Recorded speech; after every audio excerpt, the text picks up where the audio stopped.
Սուրբ Հովհաննես Կարապետի և Աթանագինես եպիսկոպոսի նշխարների փոխադրությունը Ըստոնացույցի սա Սուրբ Հովհաննես Կարապետի ու Մկրտչի երրորդ տոնն է, սակայն իր զորությամբ առաջինը, որովհետև այսօր հայոց աշխարհի Սուրբ Լուսավորչի ձեռամբ մեզ շնորհվեցին նրա սուրբ նշխարները որպես կյանքի դեղ։ Արդ, ինչպես գրում է Տրթատ արքայի ատենադպիր Ագաթհանգեղոսն ու Սուրբ Լուսավորչի աշակերտ Զենոբ Գլակը, երբ Սուրբ Հռիփսիմյանց նահատակությունից 9 օրանց թագավորի քրոջ Խոսրովադուխտի տեսիլքով Սուրբ Գրիգորը ելավ վիրապից, բժշկեց Տրթատ արքային և չարից հարվածներ ստացած բոլոր անձանց ու հայտնվեց Հայաստան աշխարհին որպես լուսավորիչ։ Աստծո այրը հայտնեց նրանց, թե պետք է ձեր երկրի համար ընտրել Աստծո քահանա, հովիվ և առաջնորդ, որպեսզի նա մկրտի և լուսավորի ձեզ ու բարեզարդի եկեղեցական կարգավորությամբ։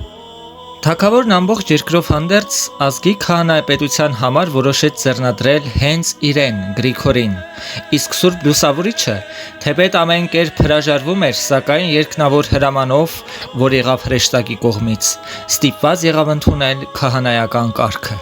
Տրթատ արքայի հրովարտակով և Երևելի նախարարների ու զորքի ուղեկցությամբ ելավ գնաց Կեսարիա Կապադովկիացիների մաժակ քաղաքը, որտեղ եկեղեցու խոստովանող վկան միաբանության կողմից մեծ ընդունելության և պատվի արժանանալուց հետո Տիրոջ 300 թվականին Սուրբ Ղևոնդ պատրիարքի ձեռամբ օծվեց քահանա և Հայաստան աշխարհի եպիսկոպոսապետ։ Սուրբ օծության հանդիսությունից հետո վերադարձին, երբ Սուրբ Ղևոնդը կամեցավ հոգևոր ուղերձով և սուրբերի նշխարներով մեծարել Սուրբ Գրիգորին, վերջինս խնդրեց մասնինչ Հովհաննեսի Սուրբ Մարմնից, որպեսզի օրհնություն բերի իր ծառայությանը, և Սուրբ Հովհաննես Կարապետի շնորհաբաշխ աչը օգնական լինի իր քարոզությանը Հայաստան աշխարհի հեթանոս ազգի դարձի մեջ։ Ըստ ավանդության, երբ Սուրբ Հովհաննես Ավետարանիչը Սուրբ Հոգու առաջնորդությամբ այցելել է գալիլեացիների քաղաքը, բացելով Սուրբ Կարապետի տապանը, վերցրել է նրա մարմինը և Եփեսոս փոխադրելու համար տվել իր Պողիկարպոս աշակերտին, Զմյուռնիայի եպիսկոպոսին։ Տանելով այնտեղ, նա պատվով դրել է Սուրբ Աստվածածին եկեղեցուն, որը կառուցել էր Հովհաննես Ավետարանիչը։ Ավետարանչի երկինք փոխվելուց հետո Սուրբ Մարմինը երկար տարիներ մնացել է այնտեղ, մինչև անօրեն Դեկոս արքայի ժամանակները։ Այդ շրջանում Եփեսոսի եպիսկոպոսն էր Որոգինեի աշակերտ և Սուրբ Գրիգոր սքանչելագործի վարդապետ Փերմելիանոսը։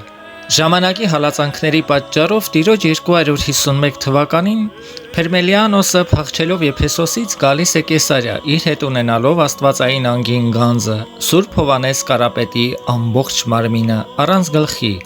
որը Սուրբ Ղևոնդիոս պատրիարքի հայրապետության օրոք մեծ պատվով պահվել է այնտեղ։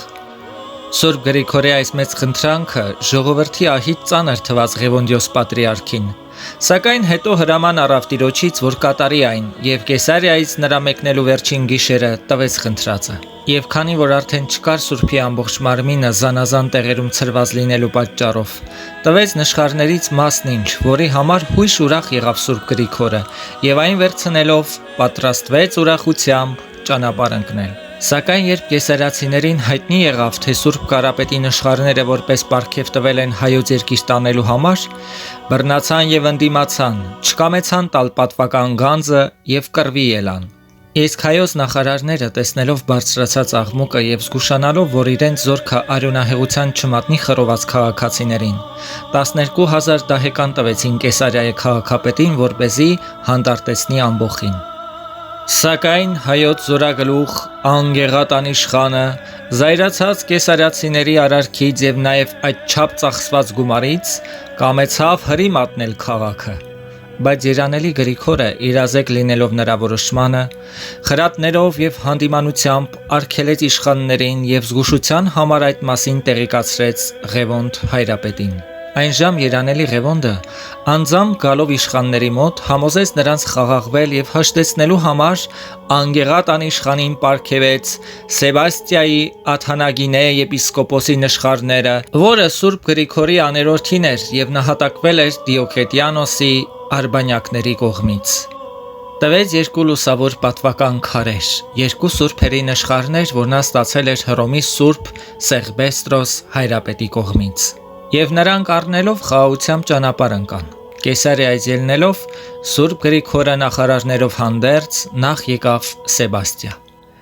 Այդտեղ իր մոտ հավաքեց կրոնավորների եւ քահանաների դասին, նաեւ հույն եւ ասորի այլ երևելի վարդապետների,